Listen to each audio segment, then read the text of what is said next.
So guys আজকের recipe হচ্ছে butter নান।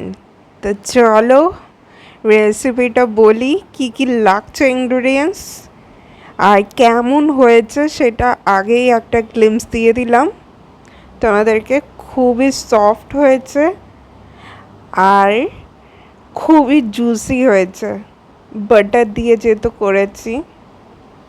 এই দেখো, আর ফ্লাফি ফ্লাফিও হয়েছে।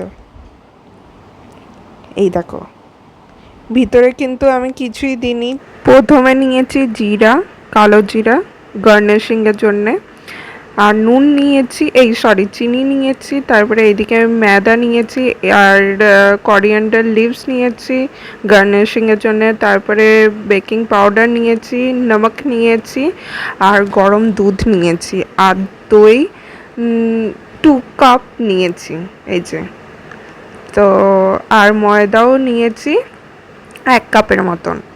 তো চলো প্রথমে চিনি দিয়ে দিলাম 2 টিস্পুন, তারপরে 1 টিস্পুন দিয়েছি বেকিং পাউডার আর নমক দিয়ে দিয়েছি, সল্ট দিয়ে দিয়েছি 2 টিস্পুন টেস্ট অনুযায়ী। এরপরে অয়েল দিয়ে ভালো করে মিক্স করব। আর এখানে আমি আজওয়াইনও দিয়ে দিয়েছি, এই যে, যেন অ্যাসিডিটি না হয়, যেহেতু ময়দা আছে যেহেতু, তাই। আর এটা 15 মিনিটস রাখছি। 15 মিনিটস রাখার পর এই যে আমি ডোটাকে ভালো করে বিলে নিয়েছি ওভাল শেপে। হ্যাঁ জানি কিছুগুলো ইন্ডিয়ান ম্যাপও হয়ে গেছে, বাট খুব একটা খারাপ দেখতে হয়নি কিন্তু, আর টেস্টটাও দারুণ হবে। তো আমি জল মাখিয়ে দিয়েছি পিছনটা, দেন ভালোভাবে লো ফ্লেমে আমি শিখে নিচ্ছি। সেম পরের দিকটাও অমনি করেই আমি করে নেব, উল্টি পাল্টিয়ে। মিষ্টি, তারপরে জল, এদিকে আছে পোলাও, এটার পটল ভাজা, বেগুন ভাজা, আর এটা একটা ভেজিস বড়া, তারপরে আলু ভাজা ঝুরঝুরে, আলু আরেকটা ভাজা, তারপরে এটা হচ্ছে ভেন্ডি ভাজা, বেসন দিয়ে একটা বড়া, এটা নান।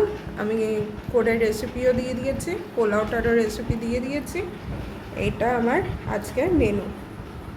আর এইদিকে চকলেটস আছে, চিপস আছে, এদিকে বাপির খাওয়া হয়ে গেছে। নিচে চলো আমি আর মা মিলে আজকে সব রান্নাটা করলাম, অল্পর মধ্যে তাও অনেকটাই ভালো।